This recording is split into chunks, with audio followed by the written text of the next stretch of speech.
Hello दोस्तों, आज हम आपको एक प्यार में दर्द भरी कहानी सुनाने जा रहे हैं। एक ऐसे व्यक्ति की जिसने आंख बंद करके भरोसा किया, फिर भी उसे धोखा मिला। तो उसने कहा कि क्या हुआ, एक दिल ही तो टूटा है।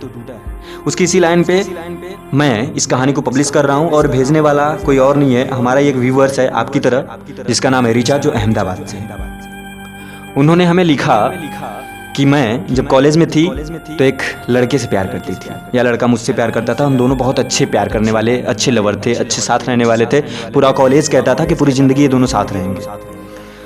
मैं बता दूं कि अगर आप भी चाहते हैं अपनी कहानी, अपनी लव स्टोरी, अपने ज़िंदगी में हुए किसी भी घटना को पब्लिश कराना, तो हमें इसी ईमेल आईडी जो नीचे चल रहा है अभी, उस पर भेजें, तथा हमारे इस व्हाट्सएप नंबर पर भी भेज सकते हैं। साथ में अपना नाम, अपना पता, अपने बारे में कुछ लिखें और एक सच्ची कहानी भेजें जो आपके साथ हुई हो। या आप अगर राइटर हैं, कुछ लिखते हैं, कहानी लिखते हैं, कविता लिखते हैं, पोएम लिखते हैं, शायरी लिखते हैं, तो भी हमें भेज सकते हैं। हम उसे अपने चैनल पे पब्लिश करेंगे। तो हम आगे बढ़ते हैं कहानी में। रिचा ने बताया कि मैं कॉलेज में एडमिशन ली, मुझसे एक लड़के से मुलाकात हुई जिसका नाम सूरज बताया गया। सूरज, जो कि पहले दिन से ही रिचा से दोस्ती करना चाहता था, मगर ऐसा कोई मौका नहीं मिला कि रिचा से बात की जाए।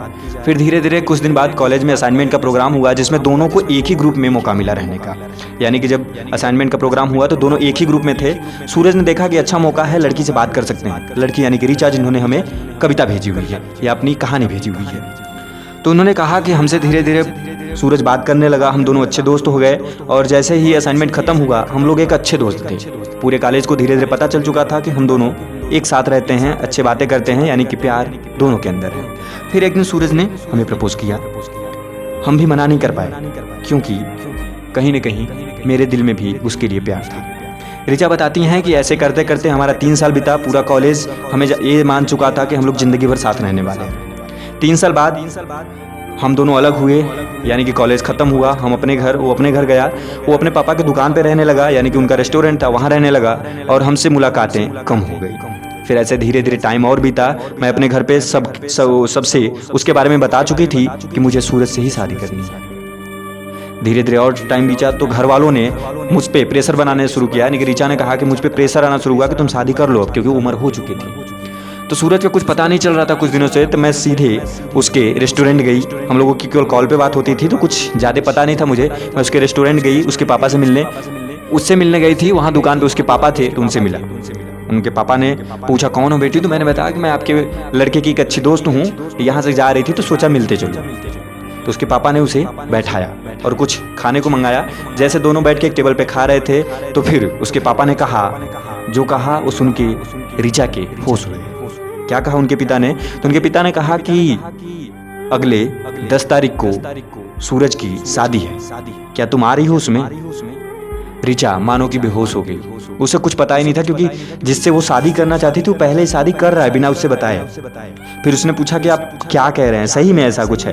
तो उसके पिता ने कहा हाँ, बताया नहीं क्या उसने, उसकी शादी फिक्स हो चुकी है और अगले ही 10 तारीख को है। रिचा को मानो कि बिजली का झटका लग गया हो। वो वहाँ से उठी और सीधे अपने घर आई। जिस माँ बाप को उसने सब कुछ बताया था कि मैं सूरज के बिना नहीं रह पाती, सूरज जो कहा था कि मैं तुम्हारे बिना नहीं रह पाता, तुमसे शादी करूँगा, वो एक झटके में बदल चुका था। फिर उसके मम्मी पापा ने उसको समझाया। रिचा 2-3 घंटे खुद को कमरे में बंद की, रोई। उसके बाद उसके मम्मी पापा ने समझाया कि ज़िंदगी इतने पे ख़त्म नहीं होती है। हो सकता है तुम्हारे लिए नहीं था, मगर ये तो बात हो गई कि परिवार वालों का, जिन्होंने उसे संभाला, समझाया, मगर उसका क्या जिसने धोखा दिया। और उसके पिता ने बताया कि हाँ, वो सूरज बहुत खुश है, क्योंकि वो अपने एक बचपन के प्यार से शादी करने जा रहे हैं, जो ये दोनों एक साथ कॉलेज में थे। यानी कि जिस कॉलेज में रिचा के साथ उसने प्यार का नाटक किया, उसी में किसी और से भी प्यार करता था जिससे वो शादी कर रहा है। सोच के क्या लगता है कि क्या दुनिया, हम किस पे आंख बंद करके भरोसा कर रहे हैं, हो सकता है हमारे साथ क्या करेगा। फिर रिचा ने उसे छोड़ दिया, भूल गई कि कोई सूरज था, क्योंकि या तो हम जिंदगी से लड़े या हार मान लें। रिचा ने ऐसा नहीं किया। उन्होंने अपने कदमों को आगे बढ़ाया और अपनी ज़िंदगी की नई शुरुआत की, वहाँ से सूरज को भूल करके। और उन्होंने सिर्फ एक ही लाइन कहा कि क्या हुआ, एक दिल ही तो टूटा है। कैसी लगी आपको हमारी ये कहानी, जो एक सच्ची घटना, सच्ची कहानी जो अहमदाबाद की रिचा हैं उनकी थी?